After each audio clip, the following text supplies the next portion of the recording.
我叫金魚，從小我就是個安靜的小孩。媽媽說記憶中我哭鬧的最兇的2次，一次是8歲爸爸過世的那天，一次是13歲我們被趕出奶奶家那天。媽媽知道我什麼都懂，我一直記得那些話。刻苦的女人不要臉，早說不要找這種沒爹媽的女人。死皮賴臉的住渣門家的房子，不肯走江如跟他一樣晦氣。媽媽哭着求叔父不要趕我們走，這家裏都是我們和爸爸的回憶。他把媽媽推倒在地哥走了之後的這幾年，你們那裡不是吃我們家用我們家的，你出去幹的那些裝活連江魚的學費都出不起。爸媽你們也說句話啊，我知道爺爺奶奶從來不喜歡我，他們喜歡叔父家的弟弟會啊，你也知道我們家也不好過，將於要上初中花費更多，我們家已經承擔不了了，這房產證上到底也是我們家的名字。再說你這又是個女兒，媽媽邁出家門的時候哭的雙腿都沒了力氣，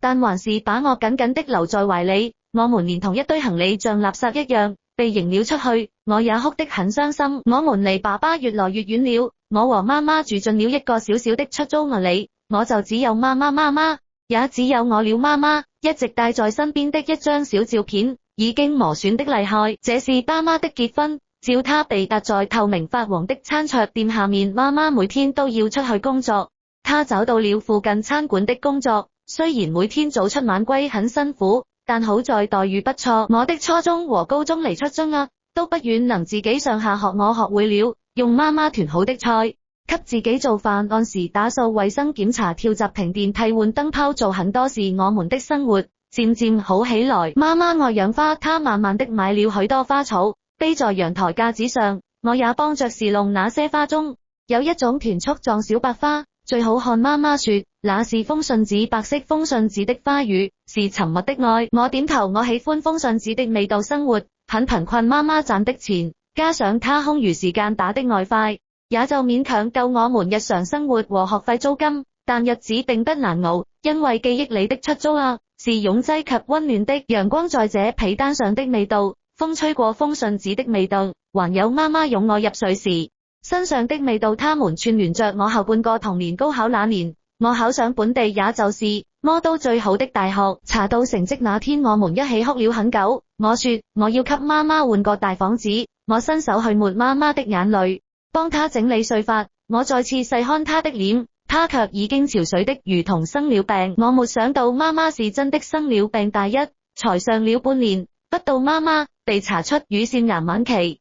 我急瘋了，四處借錢也無法填補，直到我想借高利貸，卻被媽媽發現阻止。媽媽已經哭不動了，她只是輕輕撫摸我的背，努力伸手幫我擦乾眼淚。她想讓我帶她回家，但我做不到。我不想放棄任何一絲希望。我想找再沒聯繫過的叔父家，他們仍是我有血緣關係的親人，但是我找不到他們了。醫生打電話給我的時候，我正焦頭爛額的和這太平台周旋。我趕到醫院，這看到地上的一大片血跡，紅的觸目驚心。醫生說媽媽從高樓的病房跳下去了，她用盡了最後的力氣。媽媽留下一封信，她說不想拖累我，也不想再忍受病痛的折磨，她要我好好讀完大學，替她好好活着。我最後一次摸她的臉，渾身癱軟，大腦一片空白，只覺得心臟被千萬根細長的針扎的發麻。我哭到失去知覺，我一片片喊着媽媽，但是媽媽再也回不嚟了。我還要給媽媽換大房子，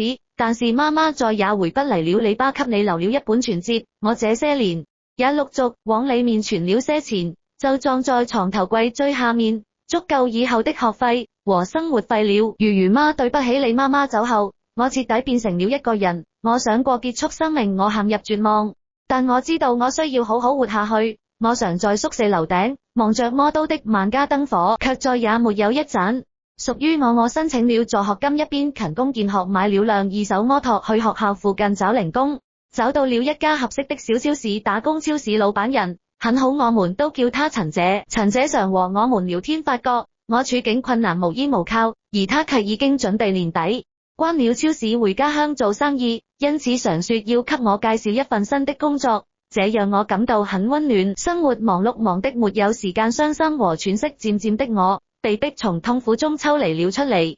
出租屋我還租着，雖然離學校有些遠了，但這裡裝滿了回憶。我把那張按摩了很久的結婚照用相框裝了起來，放在床頭，好像他們還在我身邊。陳姐愛聽王菲那個跟了他很久的舊音箱裡，除了一點比較紅的國語情歌，就是王菲我聽多了。晚上一個人在店裡大掃除的時候，也常常哼唱出嚟。那天陳姐回店裡拿東西，就站在我身後，我轉過身的時候，她甚至還沒回過神。小魚，沒想到你唱歌那麼好聽啊！陳姐驚喜不已，她要介紹我去一家朋友的酒吧，做住唱歌手。沒是我朋友人很好的酒吧，也少很正規的你，只管坐着唱就行，不用害怕。很快我就被拉去了那間酒吧，它開在我們離大學比較遠的一個街角，小小的有個亮燈的招牌，不免這是他的名字。酒吧老闆是個和陳姐差不多大的男人，看起來很溫和。我用酒吧的音響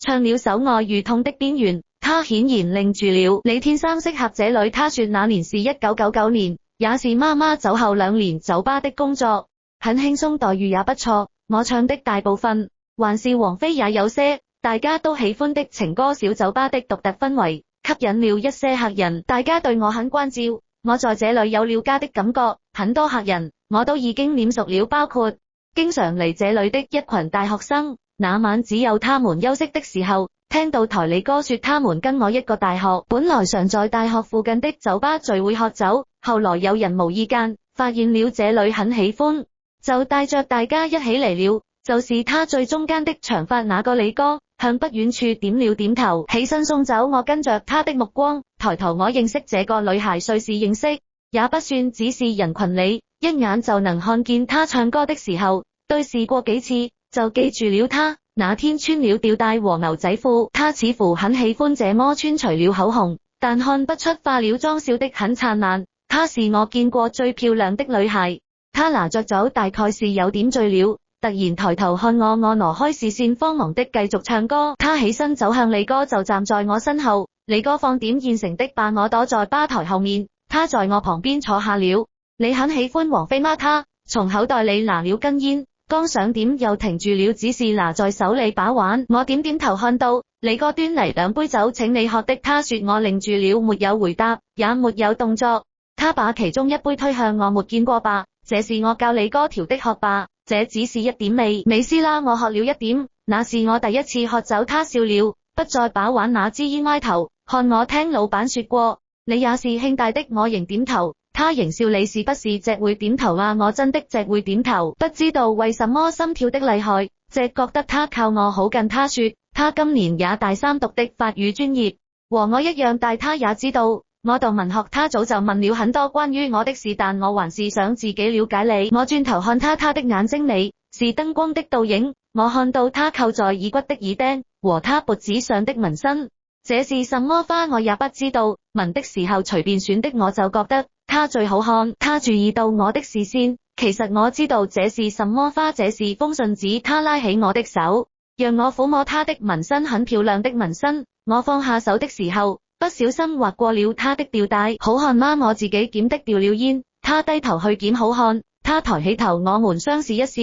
那晚我們喝了很多，我可能是醉了，他的朋友都走了。李哥讓我幫忙收店關門，我們不知不覺呆了很久。其實我還不知道你的名字，江如。我叫江如。我把杯子裡剩下的一點酒倒出嚟，沾淚寫在桌上給他看。林蘇怡，他學我把杯子裡的酒一點點倒出嚟。那以後他總是一個人嚟喝酒，總是留到很晚，等我還是在吧台後面點2杯酒等我的時候，他大概是在抽煙。我過去時他總是已經把煙吸了。他經常帶着一支數碼相機，我叫的不上名字，直知道一定不變。而他拍了很多酒吧的密事，直說很喜歡，但每一張都有我的背影。我們漸漸熟了，我沒什麼同齡朋友。蘇怡是第一個說，他爸媽都在外地做生意，偶爾着家也說不上幾句話，只給夠生活費。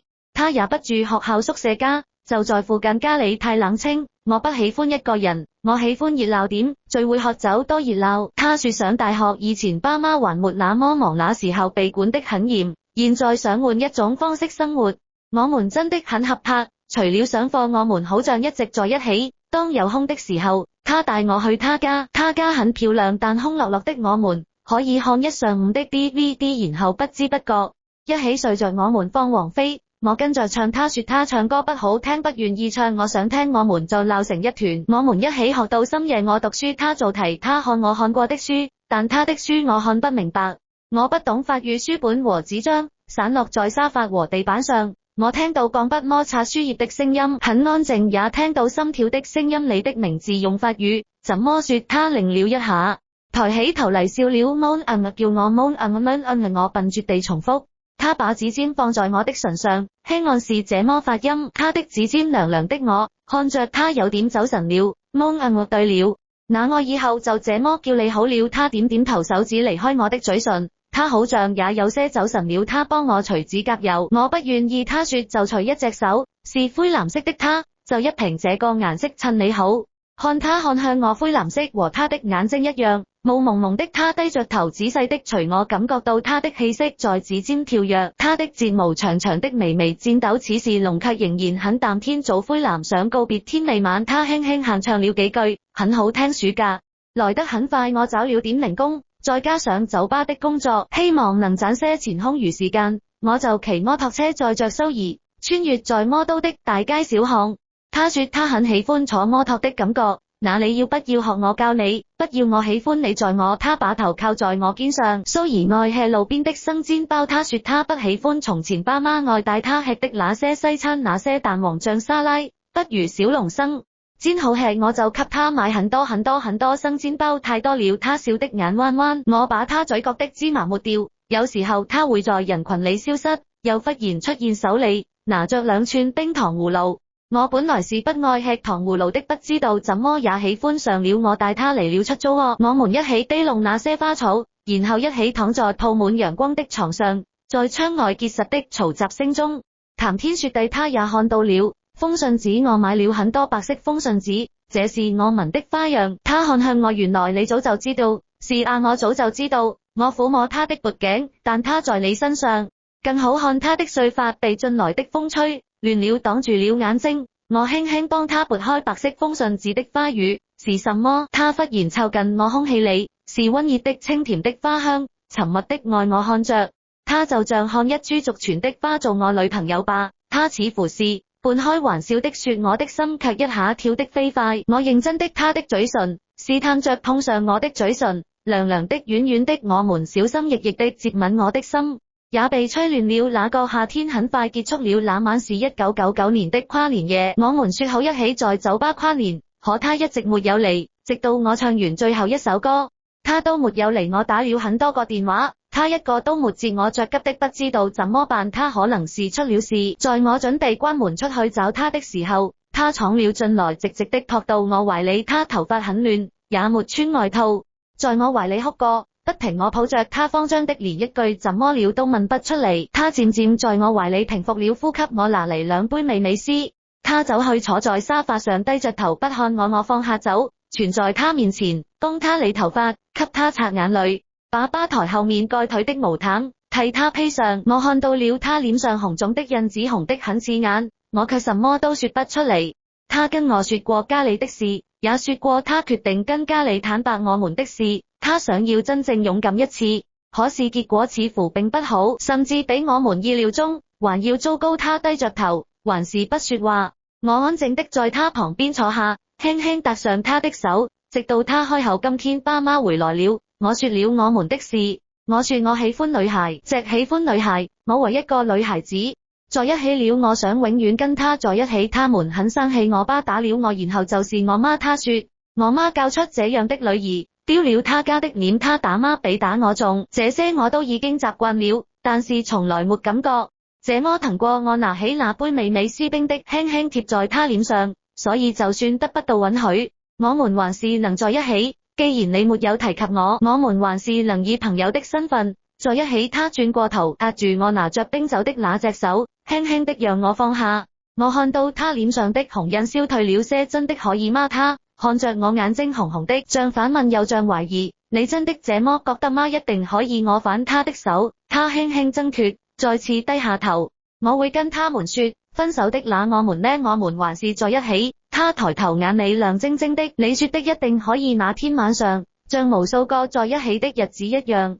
我載着他穿行在魔都的車水馬龍之中，還沒過12點，冬夜的風很涼很涼，但我們似乎一點都感覺不到。我只記得我發了瘋一樣的加速，在無人的或是擁擠的馬路邊飛馳，蘇兒緊緊留着我們對迎面而嚟的呼嘯的冷風大喊，我們呼出白霧，他們消散在99年魔都的最後一個夜裏。我們穿過無數個紅綠燈路口，穿過萬家燈火和跨年的洶湧人潮，我們在楊浦大橋下看新年的煙花。12點到了，新年快樂。忽然他說，沒有給我回答的時間，他吻了我。那晚我們回到了出租屋，那晚是他的第一次，也是我的第一次。2000年到了蘇毅，跟父母提了分手的事之後，我們很默契的再沒提那晚的事。他們依舊不在家，我們還是和以前一樣談着，只不過更小心了一點。我們逛魔都的夜市，我一邊走一邊吃他不愛吃的熱炒年糕，回頭看他，他總跟在後面用他的相機給我拍照。我不喜歡拍照，但我喜歡出現在他的鏡頭裡。我給他全部的我是呀，我曾無數次出現在他的鏡頭裡。逛完夜市，我們買冰啤酒回去喝，喝完我們丟落聊到天亮，一點點地交換過去和未來。他說他以後要開一家花鋪，把我養的封信紙放在漂亮的櫥窗裡。他總嘲笑我酒量差，我卻一點都沒印象。我酒量很好，從沒醉過，我們也吵架都不是什麼大事。我們在磨合中走得更近，他抽煙的時候還是喜歡躲着我。我從背後勾住他的脖子，要嘗一口，他就把我推開，說小孩子不要嘗這個。他從口袋裡拿出棒棒糖，給我吃糖吧。我在超市隨便買的，我剝開糖紙放到嘴裡，他看着我笑，轉頭透出一口煙。他們消散在窗外的夜色裡，被風帶走的煙味，淡淡的和嘴裡的果香味融化在一起，對嗎？小孩子吃這個才對。我看着他，然後飛快的把糖塞進他嘴裡。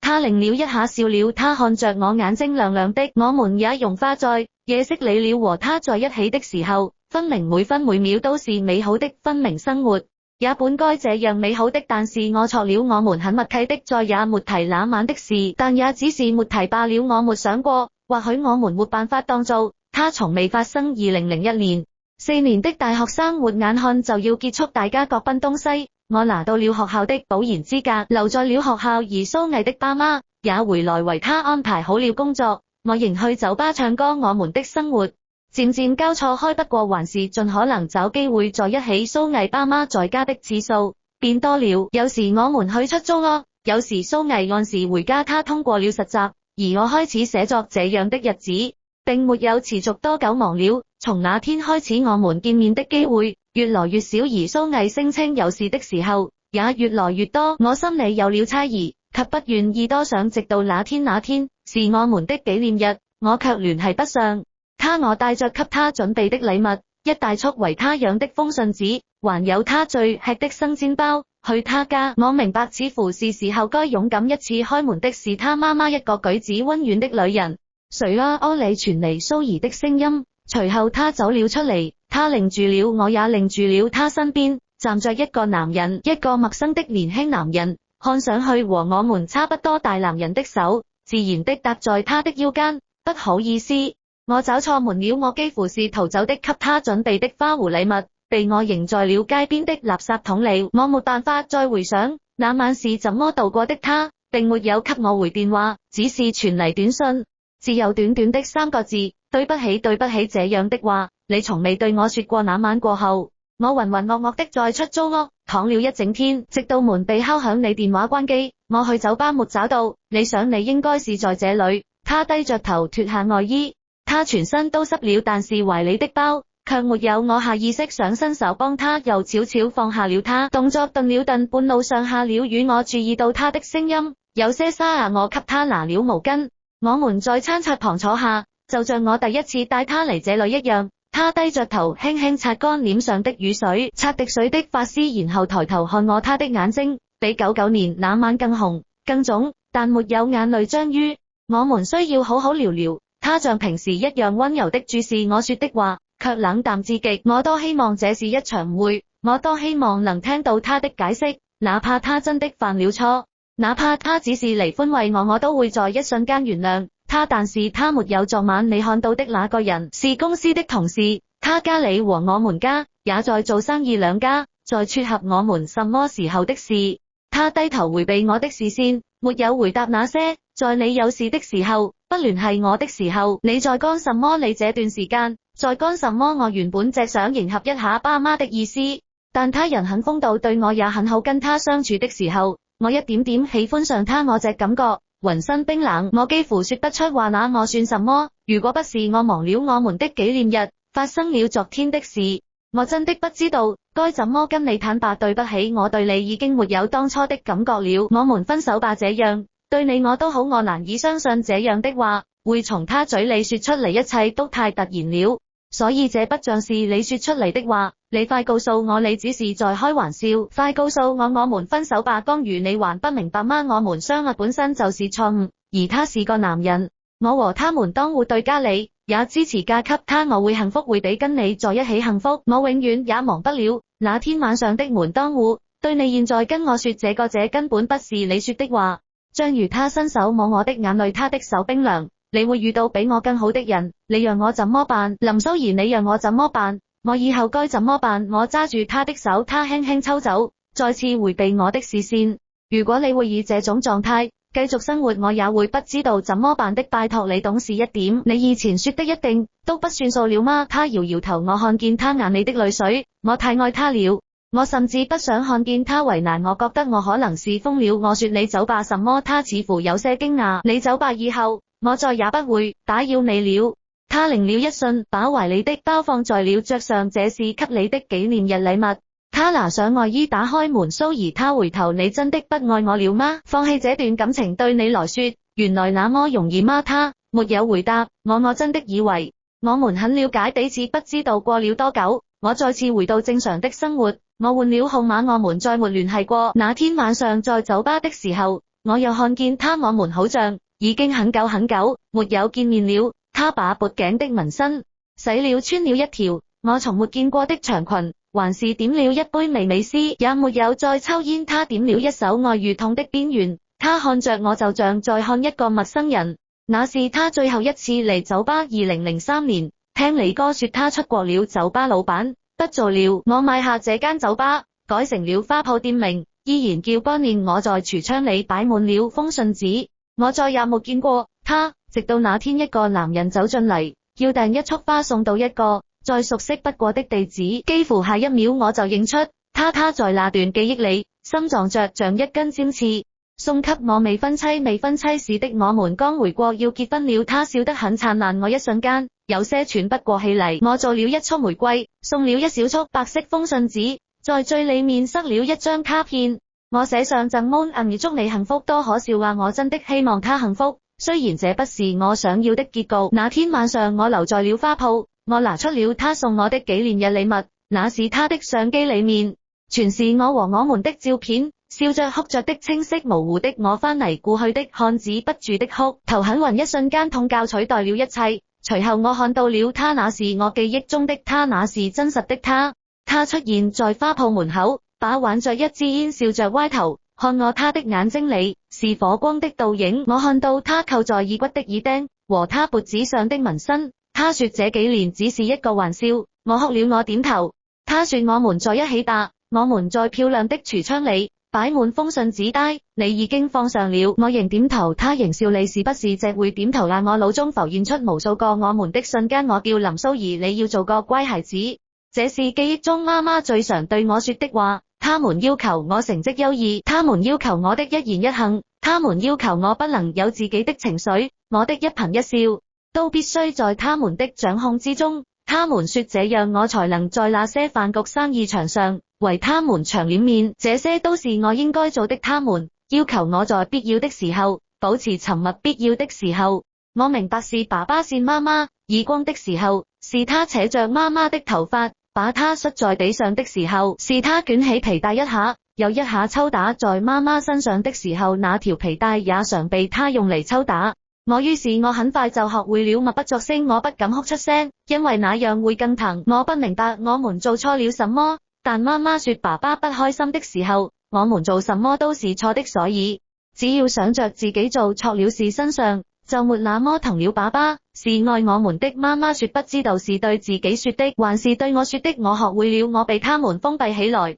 像籠子裏的金絲雀。我以為所有的家庭都是這樣的，直到那天，我回家忙拿了鑰匙，鄰居阿姨回來，剛好看見我，熱情的招呼我過去。到我踏進對面的那扇門，就像是踏進一個新的世界。暖黃色的燈光，一着普通但用心的家常菜。廚房裡係着圍裙的男人，給回家的妻子擁抱和吻。女孩從房間裡走出，大方的歡迎一家三口幸福的笑顏。這些畫面突然且強勢的包圍了我終於意識到，原來這才是家面前的這個女孩，跟我一樣大的年紀，卻能肆無忌憚的綻放笑容，那樣熱烈的被愛和表達愛。而我就像他們的提線木偶，是他們的附屬品。我似乎從來沒有這樣的權利。那天回家以後，我被勒令不要再進他們家，但從此爸媽每次晚歸，我都會偷偷過去，讓鄰居阿姨替我保守秘密。鄰居家的女孩叫黎諾，她說她名字是爸媽希望她快快樂樂就好。你的名字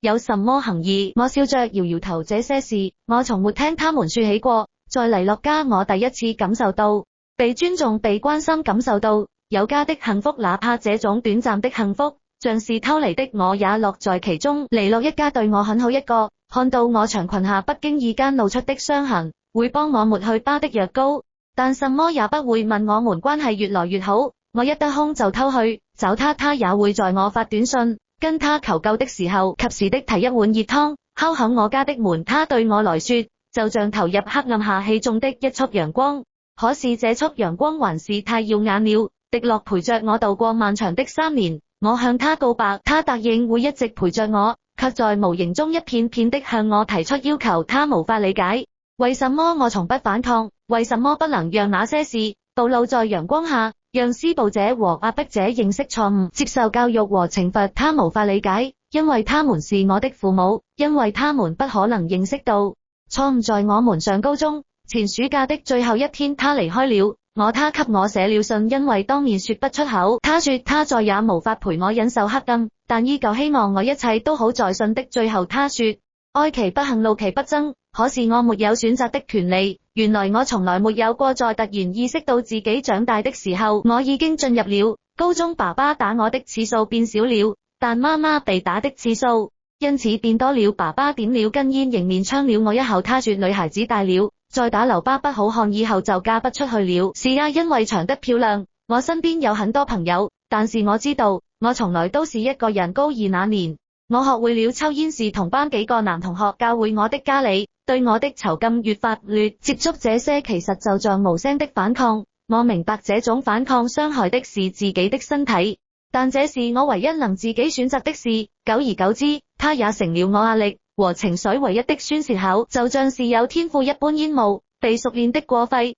再吐出抽的是紅河，沒有嗆到。他們都很驚訝，說在家看習慣了，可能就順口些。我知道他們不在乎我抽了多少，為什麼抽爽子痛不痛，也不在乎我生活在什麼樣的泥沼中，他們只在乎我抽的漂不漂亮。他們說喜歡抽煙的女孩因為很有魅力，就像其他男人說喜歡不抽煙的女孩因為那樣才是好女孩一樣。高考成績出嚟那天，一家3口久違的好好吃了頓飯。我從未見過那樣的笑臉，那樣幸福的笑容，讓我有點誤心。他們只看到我的成績，我看似光鮮亮麗的未來和他們的臉面。他們看不到的是我手腕上的疤、手臂的淤青和生滿瘡的心。我決定偷改志願那天是我這輩子做出的最大的決定，也是在那天媽媽闖進我的房間，摔爛了一切可以摔的東西，看到了記憶中那個女孩留給我的信。林蘇兒媽媽，為了你忍了這麼多年，你就是這麼報答我的。你是我的女兒，你的全部都是我給你的。你怎麼會是這種心理變態？你真讓我失望，真讓我惡心。媽媽瘋了一樣的撕碎了她那些紙片，從我的頭頂落下，像一場冰冷刺骨的雪。她脫下自己的襯衣、內衣、長褲，一個不落所有的淤青、疤痕，新的舊的，縫了針的那些記憶中一定一度的傷口，像着了火一樣，在我眼裏燃燒起來。她揸着我往她身上，我那些恐怖的疤痕，跟她一樣向我嘶吼着、哭喊着。她說，這都是她為了我付出的代價。是他愛我的證明。可我已經聽不到任何聲音，一切都無聲了。我只聽到尖銳的耳鳴。那晚媽媽沒有把那件事告訴爸爸，改專業的事。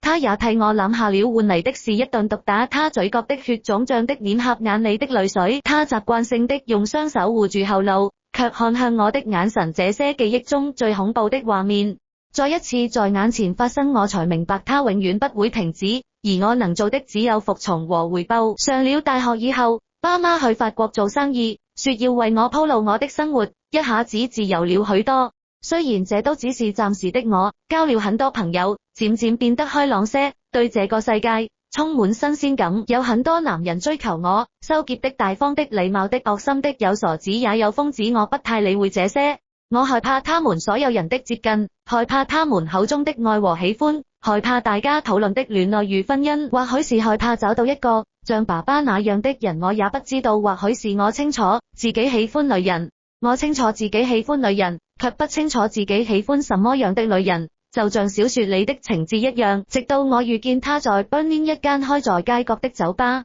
我第一次見到他，他坐在吧台前唱歌，酒吧裡有點冷，他穿了一件普通的灰色外套，幾件半紮髮和銀色的耳釘，很搭。他唱了首愛與痛的邊緣，很好聽。暖黃色的燈光像記憶中那樣柔軟的點綴在他的髮絲和臉頰，他有一雙很美的眼睛。等我反應過來的時候，我們已經對視了很久。他的眼神裡有觸摸不透的光和純淨的慾望，有我想了解的故事。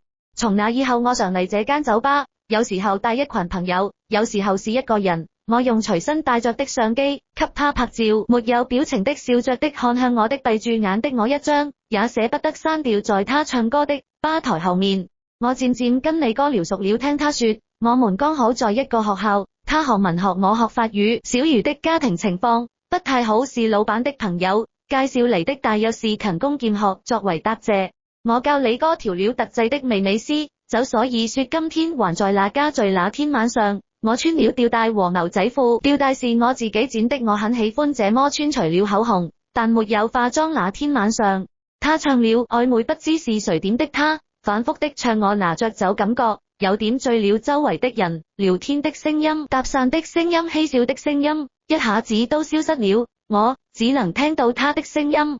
於是我抬頭看他，他挪開視線，有一點慌張。我借着酒勁起身，走向李哥，就站在他身後。李哥放點現成的吧，我說。他躲在吧台後面，像一隻受驚的小貓。我在他旁邊坐下了。你很喜歡王菲嗎？問出這句話的時候，我的頭還暈乎乎的，我習慣性的從口袋裡拿根煙，剛想點有點不知所措的停住了，只是拿在手裡把玩。他輕輕點了點頭，給哥端了兩杯酒。請你喝的，我說。他愣住了，沒有回答，也沒有動作。我把其中一杯推向他，沒見過吧？這是我教李哥調的，喝吧。這只是一點味美斯啦。他小心翼翼的喝了一點，很可愛，那應該是他第一次喝酒。我笑了，不再把玩那支煙，一邊忍不住的看他，一邊想說點什麼。聽老闆說過，你也是慶大的。他仍點頭。我笑了，你是不是隻會點頭啊？他低下頭，不知道是害羞還是緊張。我說，我早就問了很多關於他的事，但還是想自己了解。他轉頭看我，他的睫毛很長，灰色連帽衫襯得他皮膚白色。他看着我的脖頸，這是什麼花？我也不知道，聞的時候隨便選的，我就覺得他最好看。我認真的回答，我喜歡從他口中說出的每一個字，柔軟又溫暖，頭還是有點暈。我再一次借着酒勁拉起他的手，讓他撫摸我的紋身。他放下手的時候，劃過了我的吊帶。好看嗎？我自己剪的。他注視着我假裝掉了煙，低頭去檢好看。我抬起頭，這是最曖昧的角度。我們相視一笑，他的臉頰肉眼可見的迅速紅起來。那晚我們喝的不多，但他醉了，他的酒量很差很可。朋友都走了，我們幫李哥收店關門，不知不覺呆了很久。其實我還不知道你的名字，江如，我叫江如。他把杯子裡剩下的一點酒倒出嚟，沾着寫在桌上，給我看。我笑得很開心。我知道他的名字，只是想聽他親口說給我聽而已。林蘇兒眨了眨眼後，他把杯子裡的酒一點點倒出嚟。那以後我更喜歡一個人嚟喝酒，喜歡留到很晚，等他還是在吧台後面點兩杯酒等他的時候。我喜歡沏一會煙，他快唱完的時候，我就把煙給了我們聊王菲聊喜歡的樂隊聊文學和電影聊學校的趣事慢慢熟了起來。他說他沒有親人，我是他第一個朋友，在我意料之中，我們很合拍，除了上課我們一直在一起，每一分每一秒不知不覺，我依賴上他，都有空的時候，我帶他回家裡，漸漸充滿溫暖和愛意。我們一起看一上午的 DVD， 然後一起睡着，我們放王菲，他跟着唱累了，讓我唱歌不好聽，不願意唱，他想聽就撲嚟鬧我笑的停不下嚟，那大概是我這輩子最開心的時光了。我們一起學到深夜，他讀書我一邊做題一邊翻他讀過的書，他也嚟翻我的，卻看不明白。他英文很不錯，可惜對法語一竅不通，書本和紙張散落在沙發和地板上，只有鋼筆摩擦書頁的聲音和心跳的聲音。你的名字用法語怎麼說？他突然問我愣住了。Mon un 叫我 Mon un， 我說 Mon un， 他笨拙地重複。我把指尖放在我的唇上輕按，是這麼發音。我說 Mon un， 對了，那我以後就這麼叫你好了。我點了點頭，手指離開他的嘴唇。Mon un 是愛人的意思。我好像有些走神了。暑假很快就嚟了，爸媽還是不回家，隻說生意很忙，小魚找了點零工，再加上酒吧的工作，想要賺些錢空餘時間，他就騎摩托車載着我穿越在魔都的大街小巷。我很喜歡坐摩托的感覺，那你要不要學我教你？不要，我喜歡你載我靠在他肩上撒嬌。我愛吃路邊的生煎包，小籠生煎是最好吃的，但小魚把兩大籠生煎包放到我面前時，我還是傻了眼，太多了。我說我笑得合不攏嘴。在他出神的時候，我偷偷去買冰糖葫蘆。他說他本來是不愛吃糖葫蘆的，不知道怎麼也喜歡上了。他帶我去他的出租屋，我們一起侍弄花草，然後躺在柔軟的小床上，在窗外結實的嘈雜聲中談天說地。我看到了封信紙，很多白色封信紙，這是我紋的花樣。我看向他，原來你早就知道。他笑着撫摸我的脖頸，但他在你身上更好看。我額前的碎髮被進來的風吹亂了，擋住了眼睛。我眨了眨眼，他輕輕幫我撥開他的指尖，涼涼的臉頰微微紅起來。我猜是時候了。白色封信紙的花語是什麼？我湊近他，空氣裡是溫熱的清甜的花香。沉默的愛他令了半晌，看向我做我女朋友吧。我裝作半開玩笑的說，心卻一下跳得飛快。他就那樣看着我，溫柔的甜蜜的，似乎在問我是否認真。我認真的。我鼓起勇氣將嘴唇試探着碰上他的嘴唇，涼涼的軟軟的，我們小心翼翼的接吻，我的心依然跳得飛快。那個夏天很快結束了。1999年的跨年夜，我們說好一起在酒吧跨年。爸媽回來了，我也決定跟家裡坦白我們的事。我想要真正勇敢一次，可是結果並不好，甚至比我們預料的還要糟糕。只記得巴掌落在我臉上，耳邊是爸爸的怒口和媽媽的求饒，往心丟臉精神病。他用那樣的詞形容我媽媽，哭着讓我跪下，快跟爸爸道歉，說你再也不幹這種事了。我什麼都不說，爸爸手裡的皮帶就落在媽媽身上。他說我媽教出這樣的女兒，丟了他家的臉，他打得很重。媽媽白色的裙子底下滲出了血，我最後還是漸漸的跪下嚟，哭着求他放過媽媽，說我會按照他的要求生活。那天夜裡，直到他們都睡下來，我才悄悄離開手機摔碎了。我想他一定打了很多電話給我，我急着見他，街上很熱鬧，大家都出嚟跨年，但我似乎什麼都感知不到了。冷風吹過的時候，才發現自己忘了穿外套。快到的時候，他正準備關門出嚟找我，我闖了進去，直直的撲到他懷裡，愛人的擁抱很溫暖，他濕漉漉的雙眼，懷裡的淡淡的甜酒味道溫柔的撫摸，我的感知好像在一瞬間恢復了，眼淚一下子湧出嚟。漸漸的，我在他懷裡平復了呼吸。他拿嚟兩杯味美斯，我坐在沙發上，卻不知道如何開口。他會覺得我不勇敢嗎？會對我失望？會憤怒嗎？他會像離了一樣，不願再忍受，而因此離開我嗎？我突然有點害怕。我低着頭，一直以來我努力變成他可能喜歡的樣子，卻忘了最深處最真實的自己，多麼不堪。他放下酒，全在我面前幫我理頭髮，給我擦眼淚，把吧台後面蓋腿的毛毯替我披上。他看着我似乎有點局促，又去翻箱倒櫃找出了一件舊棉襖。他什麼也沒有說，只是在我旁邊安靜的坐下，輕輕搭上我的手，直到我開口聽我前言不搭後語的說完以後，他拿起那杯微微斯冰的輕輕貼在我臉上，所以就算得不到允許，我們還是能在一起。既然你沒有提起我們還是能以朋友的身份在一起。聽到了意料之外的回答，我轉過頭，真的可以嗎？我看着他，卻在問自己，一切動作和提問都是無意識的，你真的這麼覺得嗎？一定可以。他握住我的手，我輕輕掙脫，再次低下頭。我會跟他們說分手的。那我們呢？我們還是在一起。我抬頭堅定的注視他，你說的一定可以。那天晚上，當我們喝完酒，他騎摩托車載着我馳騁在車水馬龍中的時候，當我的雙手緊緊環繞住他的腰，他的格子圍巾拂過我面頰刺刺的癢癢的時候，當我們在城市喧鬧夜色中加速大喊的時候，我想也許我是真的動心了，也許我很久以前就動心了。原來愛與被愛是這種感覺嗎？2000年到了，我和爸媽提了分手的事之後，我們很默契的再沒提那晚的事。爸媽依舊不在家，我們還是和以前一樣談着，不過更小心了一點。我們逛魔都的夜市，他一邊走一邊吃熱炒年糕。我不愛吃那個種，跟在後面用那隻相機給他拍照，他似乎很喜歡拍照，他給我全部的。他是啊，他曾無數次出現在我的鏡頭裡。逛完夜市，我們買冰啤酒回去，學完我們都聊到天亮。我們交換過去和未來，我說我以後要開一間花鋪，把他養的風信子放在漂亮的櫥窗裡，那種蕾絲花邊形狀的淺綠色和乳白色的木質櫥窗。我認真的講，他認真的忍，然後看着我笑。我總嘲笑他酒量差，他卻一點都沒印象。他說他酒量很好的時候很可愛，跟他喝醉了一樣可啊。我們也吵架，都不是什麼大事。我知道我們在磨合中走得更近。我抽煙的時候依舊喜歡躲着他，他從背後勾住我的脖子，要嘗一口，我就把他輕輕推開，從口袋裡拿出棒棒糖給他說，小孩子不能嘗這個吃糖。他吐吐舌頭，剝開糖紙放到嘴裡。我看着他笑，轉頭吐出一口煙。他們消散在窗外的夜色裡，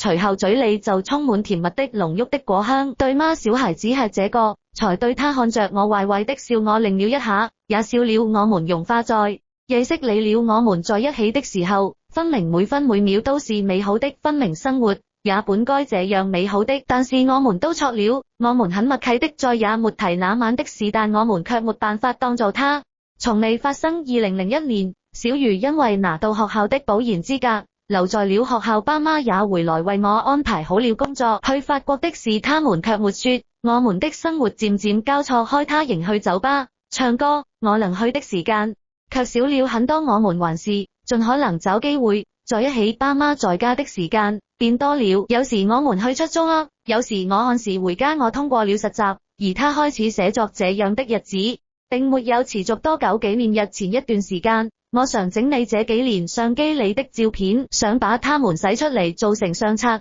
當做紀念日禮物。然而我忘記了，我不過是他們的所有物，隨意翻看我的東西，早已成了他們的一種習慣。到家的時候，媽媽正拿着那隻相機，她的手在顫抖。下一秒，她轉頭看我，眼睛腫得厲害，布滿血絲。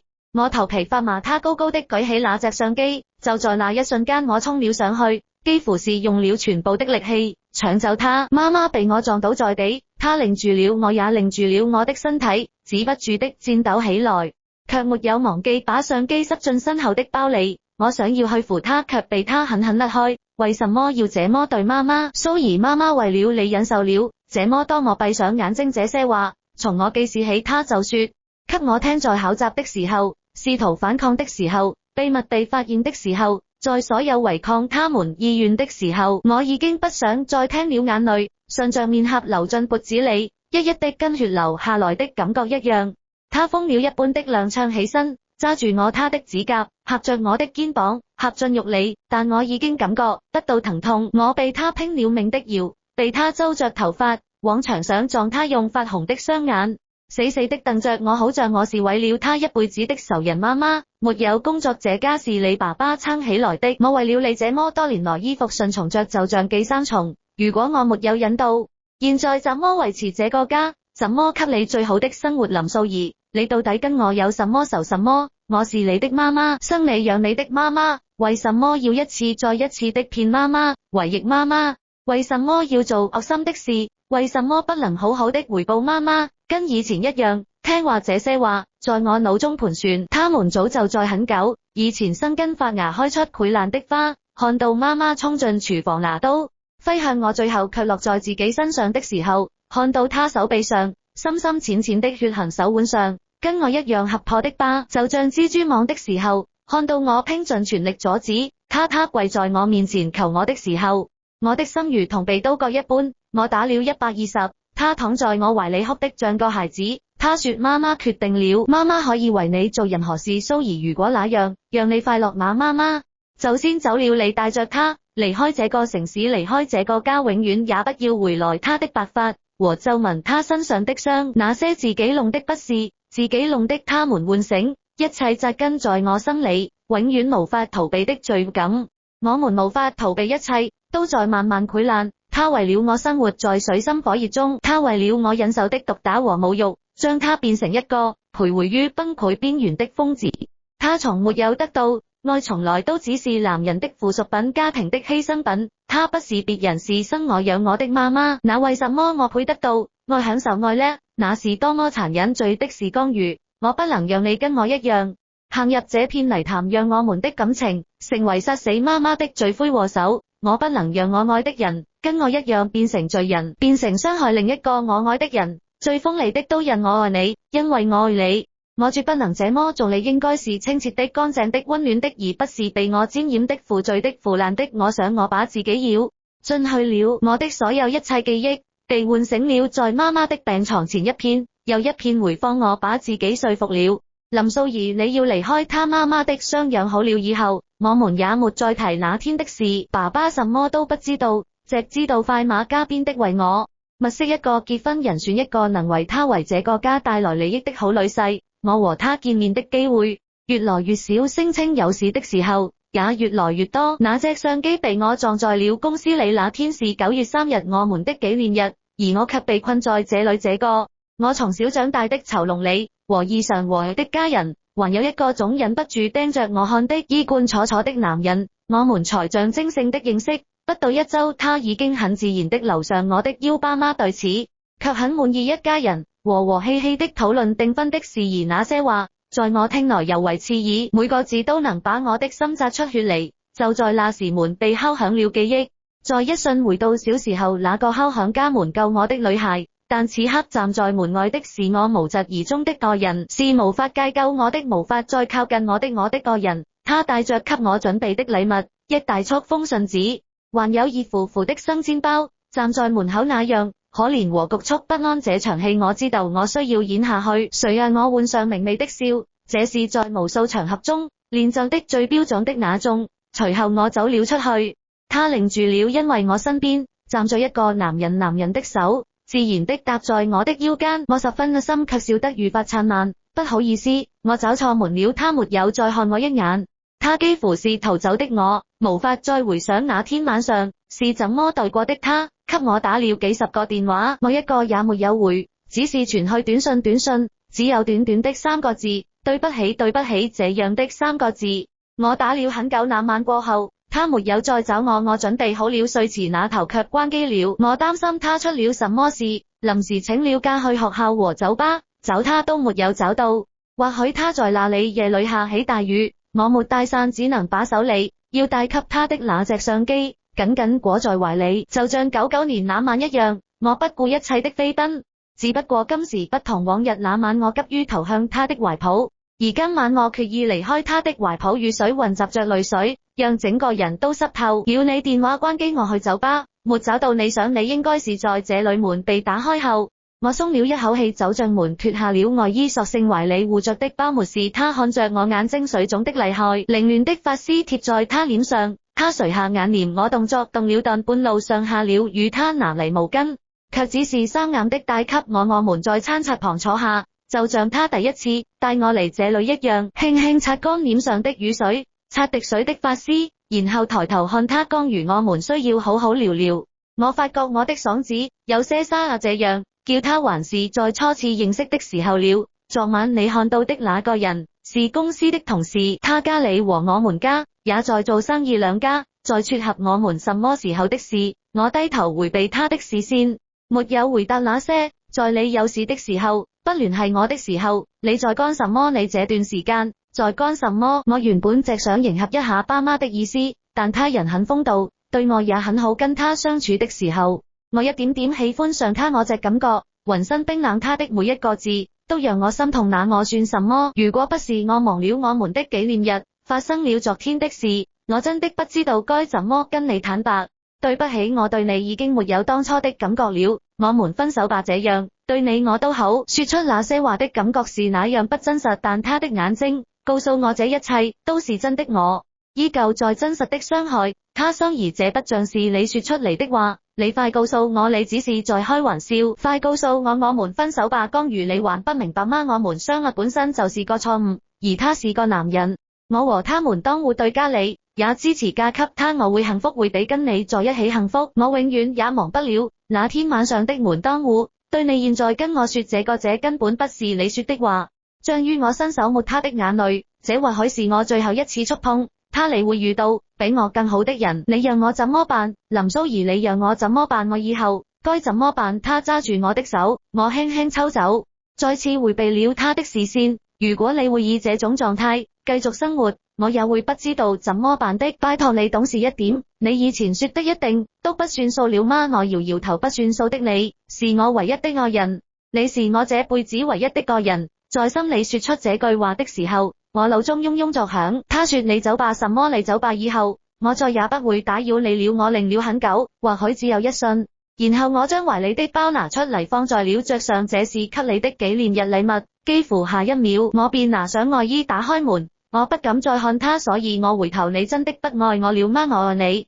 我回答了他。那天以後我們再也沒有聯繫過，我常偷偷打聽他的消息，聽說他過得好，我也會開心一點點。訂婚的事推遲了，爸媽打算讓我們先去法國一起經營，熟悉兩家的生意合作。出發前我想再見他一面，還是那個時間我去了第一次見面的地方。Berlin，我點了一首《愛與痛的邊緣》，那是我第一次聽他唱的歌。我坐在角落，當他看向我時，突然不知以怎樣的面孔面對他。一瞬間我將所有愛意、思念、愧疚、祝福和痛苦隱藏了起來。我看着他，就像在看一個陌生人。在法國的日子似乎又回到了小時候，就好像換了一個籠子，但籠子裡的金絲雀還是那隻，媽媽挨打的次數變少了。我卻因為男人的特殊癖好，開始遭受新一輪的凌辱與虐待。他以高傲的姿態向我宣稱這是愛的象徵，沒有那麼痛，可能是身體已經習慣了。